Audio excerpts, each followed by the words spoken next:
Today we're gonna be diving into the gist of my life story, how I became homeless for 8 years. I'm so emotional as I record this because I've been holding it in for so long, and I guess it's hard to share something like this, especially when I haven't sorted through all my feelings yet. I don't want to go into details about it, but it all started during my second year university. We were enrolled for a BA degree in clinical psychology with my sister. So during our first year, my parents said they don't have enough money, so we were forced to take 2 modules each for the whole year, with the hope that the study loan would be approved the following year, so we'll be able to take more than 5 modules per year at least. The first year went well. I did well with the 2 modules, and my study loan application was as a result approved. It paid for my tuition fees and books, but no rent money or food. My sister was, on the other hand, unsuccessful, and her study loan was declined, so she dropped out and went to look for a job while I continued. I should say it really was tough. The money I'd get from home wasn't enough to cover the rent, food, toiletries, and even transport to church every Sunday. And I realized later that there's nothing I could do to change that. I went home in December that year for school holidays and came back the following year, mid-January, because I had to wait for my dad to get paid first. Once again, my marks were good, but unfortunately I was late for tuition fees. The study loan claimed they couldn't be able to process the payment since their fees were depleted, and that I should wait for June. I was so devastated, so I called my mom, and she was so troubled and promised to make a plan. But within a few hours, she called back with a different tone, saying someone told her that the study loan can't pay because I've failed. She even went as far as sending my brother to the university to confirm my results. By the grace of God, my study loan got approved shortly that week, and I was able to register for the second year. A few months down the line,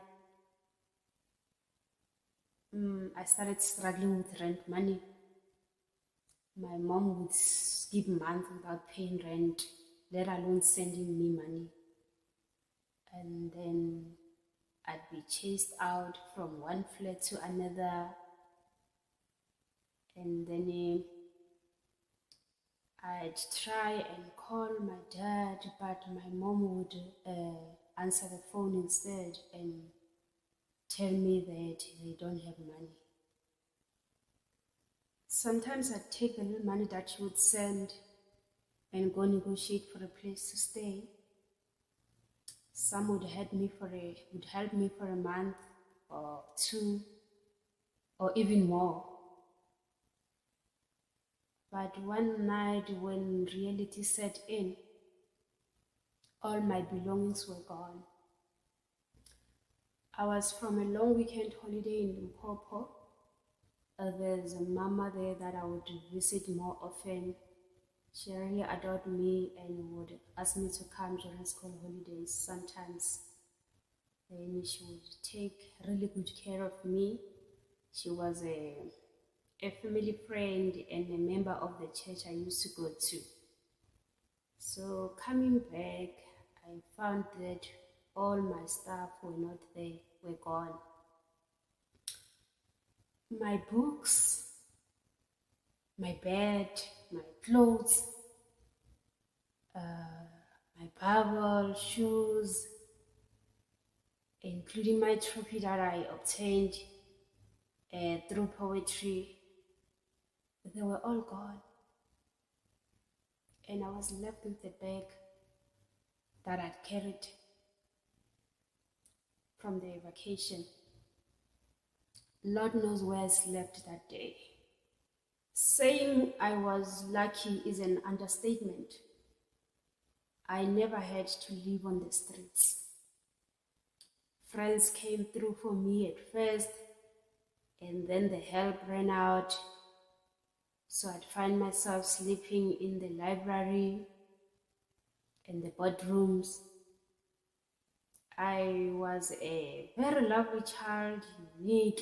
I was not like the rest of the kids or most of the kids in varsity. So the securities grew fond of me, so they'd help me in such times, allow me to go sleep in the boardroom. Then I'd wake up in the morning going around looking for a place where I can shower and be presentable for school. I don't really remember making conscious decisions. I was in survival mode, but God kept me. And He kept hiding my life in the depth of His love.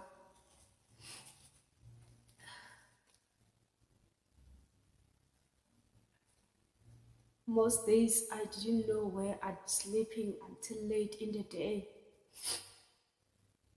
And I was so anxious, it was so unreal. It taught me to deal with uncertainty. I never used to cry and kept all my emotions inside until I couldn't anymore. So I'd go lock myself in the toilets and cry. Sometimes I'd walk around the mall and on the streets just to exhaust myself. Or at times I'd be studying in the library until late, so I could go knock on people's homes and ask for a place to sleep. As you know, people are more compassionate when you are a girl at night and you are stranded. At times, I'd just go beg my sister for a place to sleep, but after maybe a day or two, or after a week, she'd just get angry out of nowhere and start chasing me out. There was a time when she literally took my stuff and threw them on the street, shouting, saying, "Zamaya!" And I got really shocked. I spent years trying to understand what could have happened and where I could have gone wrong. It was really scary. And after a few years, my younger sister came to Gauteng to further her studies. So there was a scenario that led to her asking my sister as to why she doesn't like me.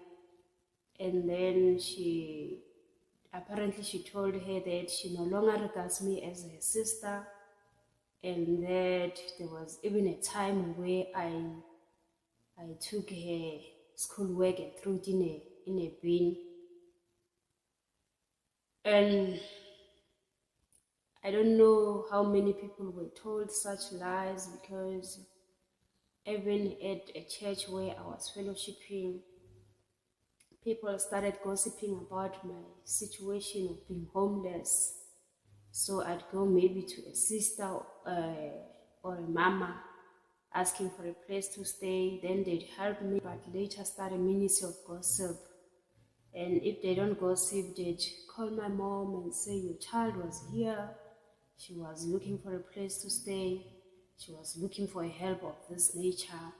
And then my mom would call and start shouting at me.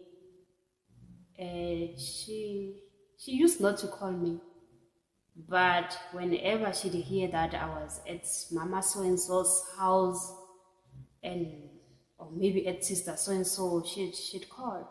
There was actually a time when I was from a midweek service, and then I was walking around looking for a place to sleep.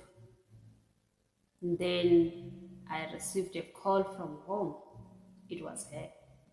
Well, an average mother, you'd expect her to be so concerned and say, my child, my daughter, where have you been? How have you been? And where have you been sleeping?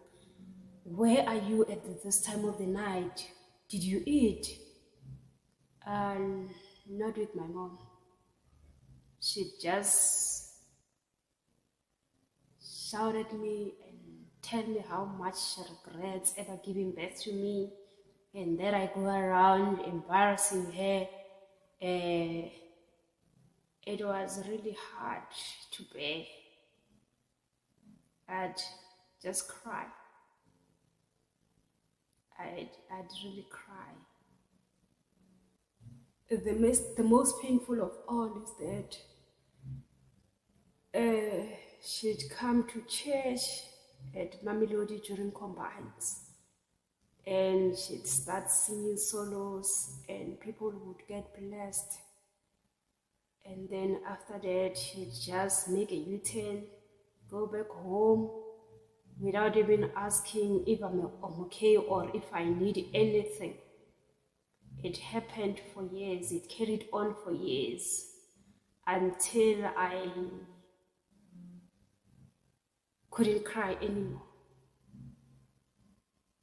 Maybe I ended up thinking that I deserved to live like that.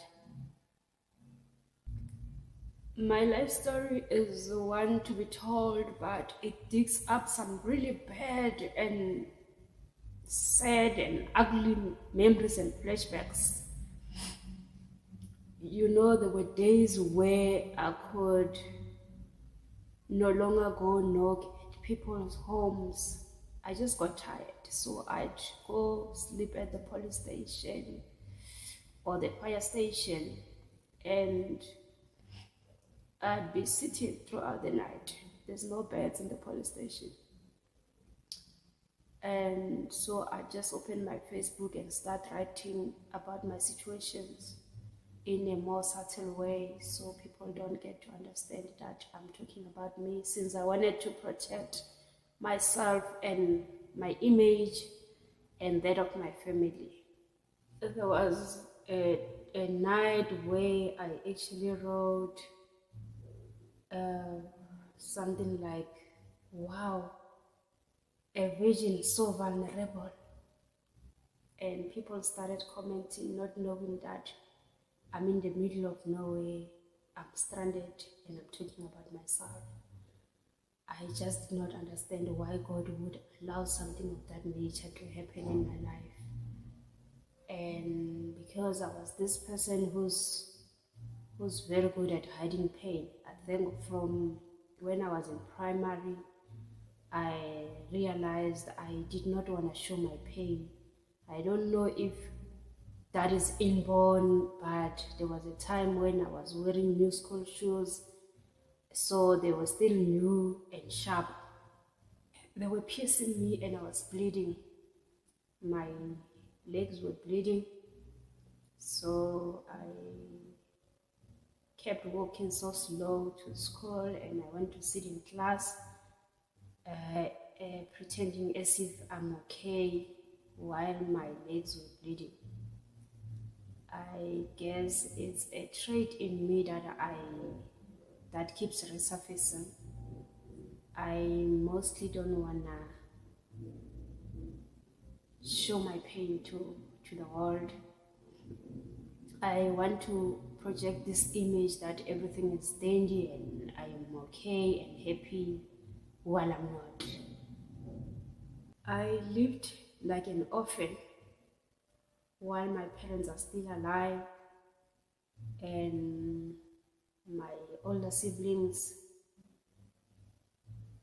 who could help but didn't want to help because they would utter words like, remember when you used to be mommy's favorite child?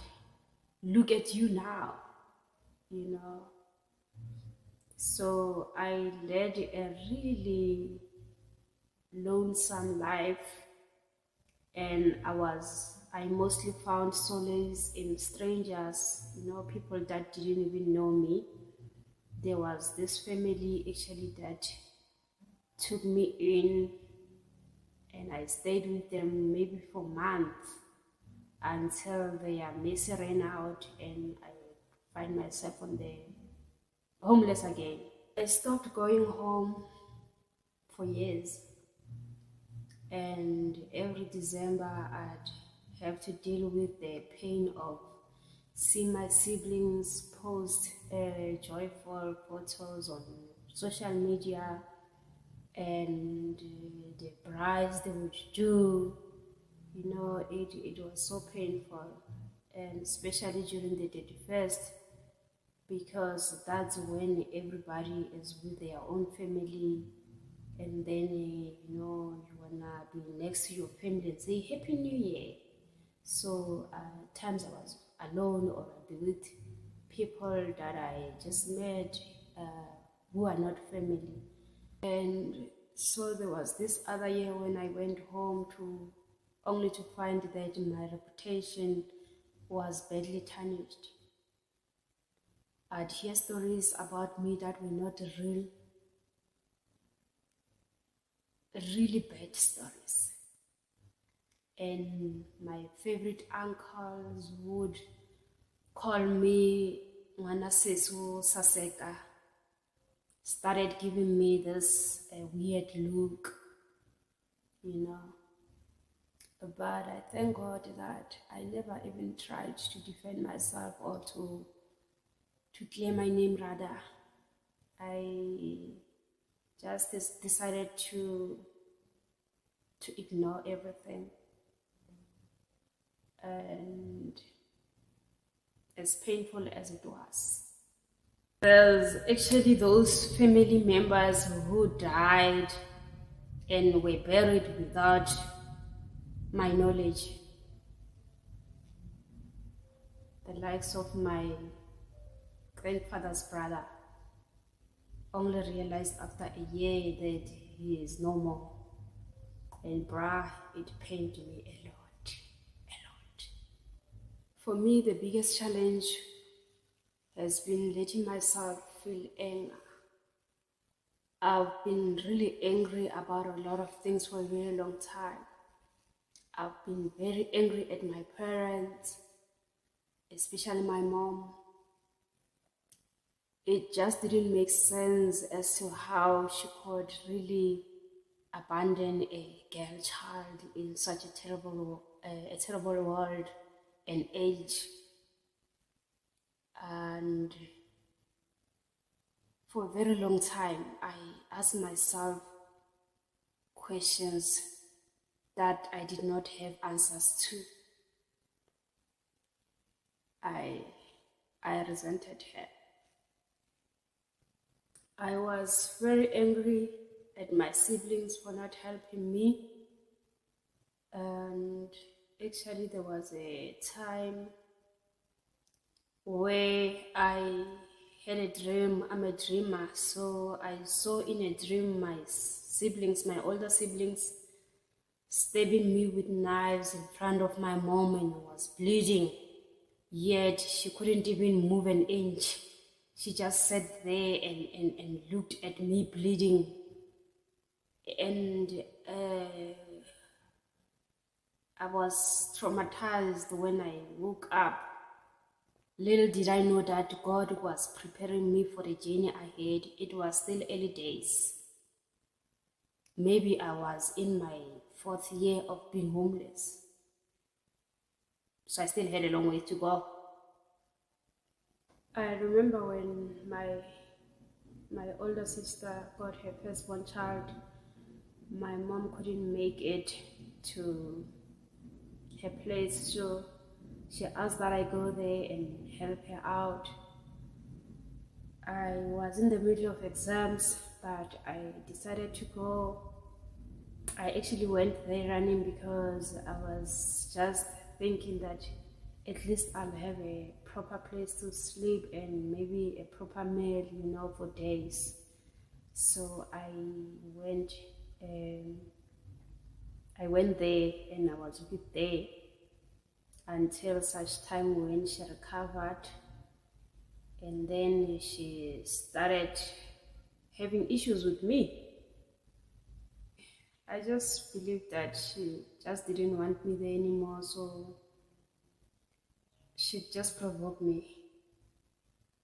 She had a problem with me going to buy airtime at the garage, and when I decided to go anyhow, she called home and told my mom that I'm out there on the streets at night, making it look like, I'm a problematic child. And my mom called to say I must leave her place, because who knows what might happen next. And then I left, but I still questioned my mom's decision, especially since she knew that I don't have a place to sleep. Although I couldn't ask her, I just questioned within myself to say, in fact, where do my mom think I will go after living here? I left anyhow. And again, there was a time when my sister needed my help. I went there running. It was during winter. And so she asked for my help. And she told me that if it gets late, Beulah, don't come.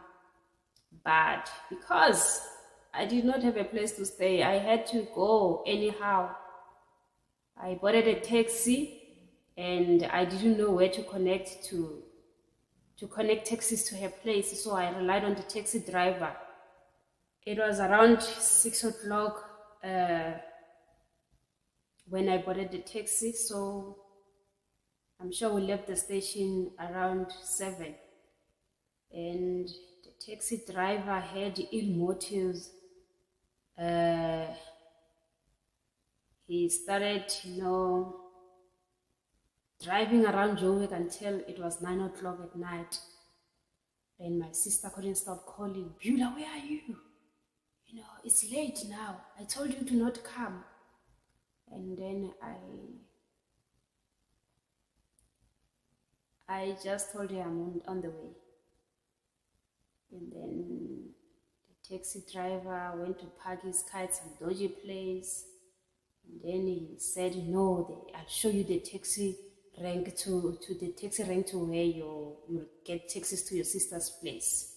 At that time, I could now sense that I'm in danger. I tried running away, but I could see that I was just gonna get myself into more trouble. So I kept walking like a lamb to the slaughter, until such time when I saw a bridge and behind me were people coming from the train station. They were coming in numbers, so I slacked down. The taxi driver was now walking with this other short guy, and then the short guy asked that he carry my overnight bag, and I refused, So seeing that I'm slacking down, he started grabbing my bags, he was now fighting. He didn't know whether to grab the bag or me because they had a mission and ulterior motive, And as he was busy, because I was also fighting back, the taxi driver was like a gentleman walking on the other side of the road, and then I fought with the guy, and then he managed to take my phone and ran away together with the driver. I saw them running down the stairs. By the grace of God, Okay, before that, I realized that I stood at the bridge. I was crying. It was around 9:30. And then as I turned, I realized that I'm standing in front of a corpse. There was a dead man who was wearing blue overalls, and then it's like he was shot because he had blood on his shirt. He was wearing blue overalls and a white t-shirt, and then he was dead. I almost lost my mind. I was traumatized to the core, but by the grace of God, somebody managed to help me to get to Greenstone Mall, where my sister was waiting for me and her husband. I expected a hug. I was really scared, but she started asking me some funny questions as if I was involved with the driver, as if the driver was my boyfriend, so maybe we fought, As innocent as I was, I just kept quiet. And as I was sleeping there at her place, she didn't know, but I prayed to God. And guess what? I spent a weekend at her place.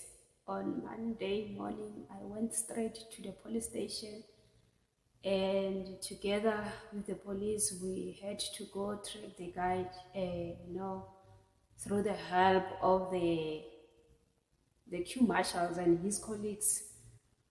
And then we located him in Joburg at Wanderers taxi rank. Apparently he heard that we were coming and he left my phone. So my phone was restored. I got my phone back. The God that I worship, he neither sleeps nor slumber.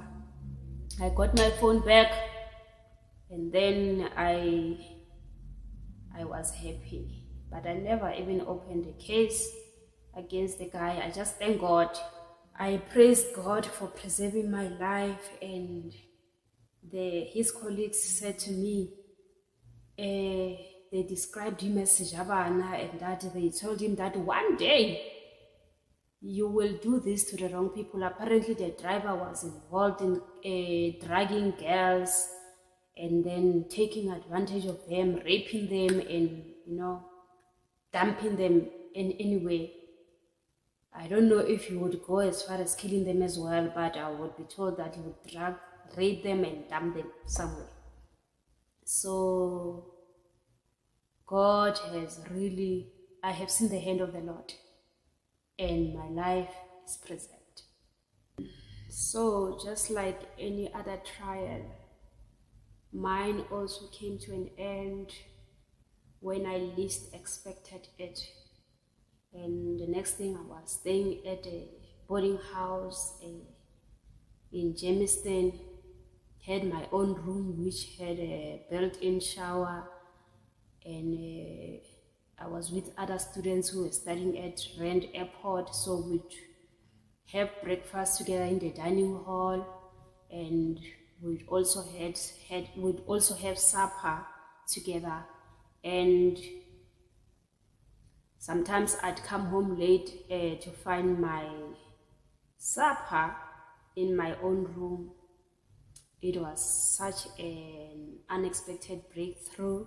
And for the first time after 8 years, I could spend as much time as I want in the shower, and I could take shower as many times as I want in a day.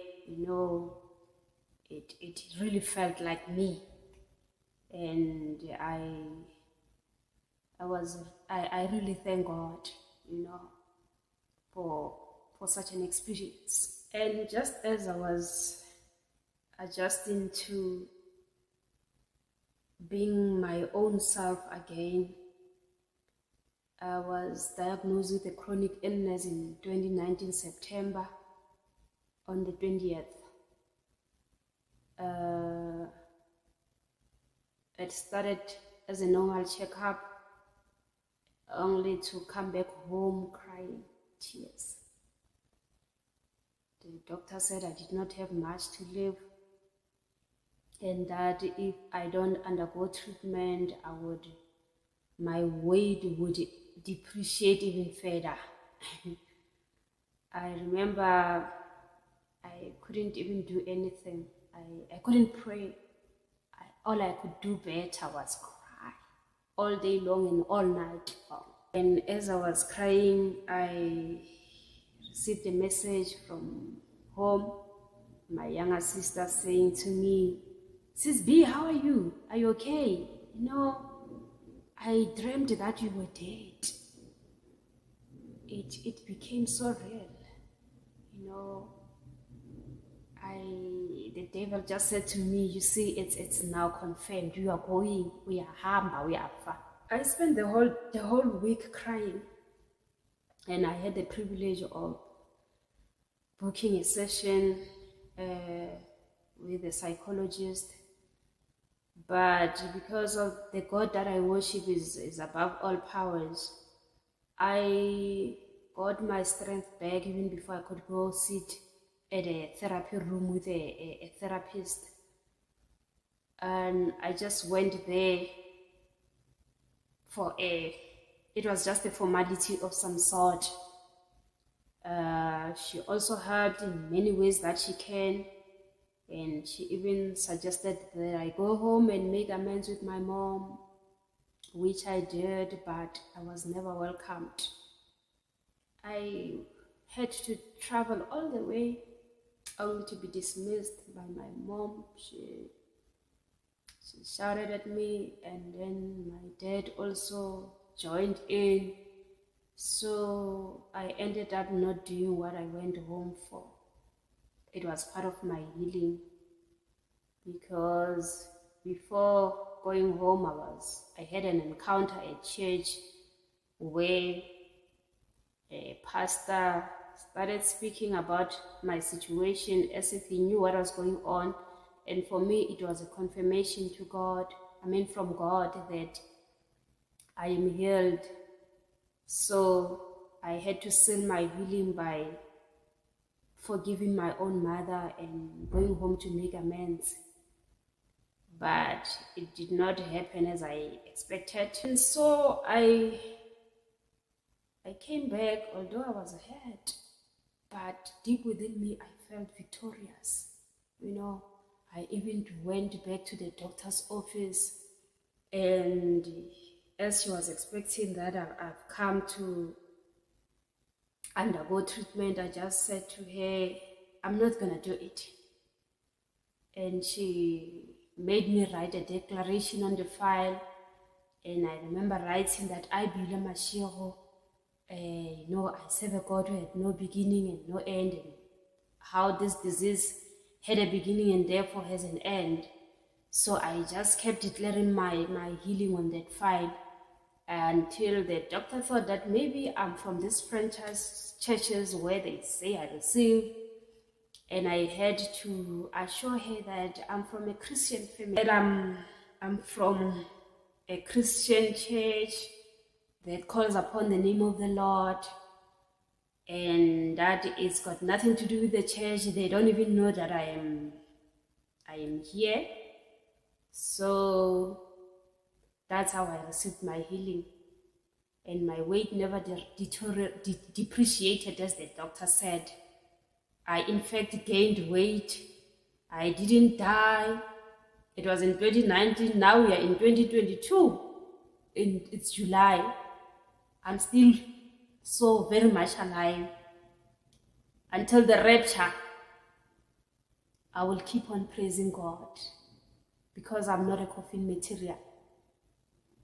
Glory to Jesus. But in light of everything, I just want to say that as much as I own my story, it doesn't define me. I am so much more than what I've been through. I am so much more than the fact that I was classed as homeless.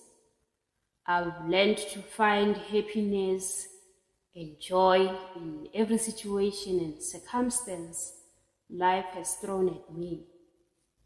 I've learned to appreciate the small stuff. One of those things that one don't pay attention to until they're no longer there. The roof over my head, the shoes on my feet, and the food on my table. I've also learned to turn the other cheek in the face of adversity. And I've learned to say thank you and genuinely mean it. Being homeless taught me that I am more resilient than I ever imagined. I coped with not knowing where I'd be sleeping and where my next meal would come from, let alone staying in people's home with a 0.00 bank balance. Challenges were there. There were days where I was tempted to use my beauty to my advantage. I was tempted to allow sin to lead the way so that nobody gets to know that I am homeless. But I chose the way with the Lord's despised few. I just want to thank God for such tests. They really molded me. I am today like a tree that's planted by the waters because of those tests. I thank Him that I came forth shining as gold. I was always told that I'm beautiful and AMGs would stop by. I was tempted more than once to give in because I understood that they were coming with benefits. But I thank God for raising a standard against the evil one. I want to worship Him unto eternity. I just want to extend my gratitude to everybody that helped me during my season of pain and confusions. I honestly believe there will be a day where I will come with a token of appreciation your way. May God richly bless you. Some of you didn't know what I was going through but helped anyhow. I just want to assure you that God did not forget your labor of love, and He never will.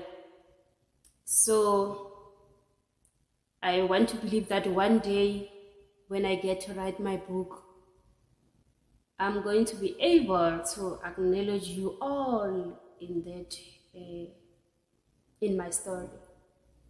May God richly bless you. Thank you. And to those that I've wronged along the way, I'm very sorry. Please forgive me. I was young and confused, vulnerable as well. As Paul says, one season I was a child. I spoke and I thought as a child.